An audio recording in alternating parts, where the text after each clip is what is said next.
There's a nice link here, isn't there, to back to the rugby pitch as well, because you look at some of the best teams in the world, all we see is them kind of performing with flamboyance and flair, and they just look like they're playing with total freedom, when actually that what underpins that are the kind of disciplines, the world-class basics. And I know that sounds a bit, it sounds quite intense when we talk about living our everyday life.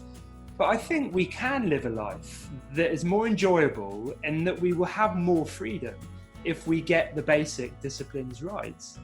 I worked with a coach who based everything on decision. So when you're talking about discipline, he talked about decision, execution, and outcome. So in a rugby sense, rugby, if you watch it, looks really structured. People kick when they're in their own half. They never run the ball from their own try line. Whereas this coach came in and he said, if the decision is correct to pass the ball and run from your own try line, do it.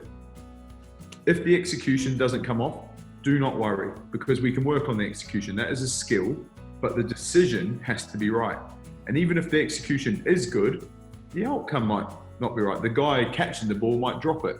So there's all these variables in it, but it's all based on decision. So when you give players that freedom to make good decisions and back themselves, mentally it frees people up to enjoy and play the game.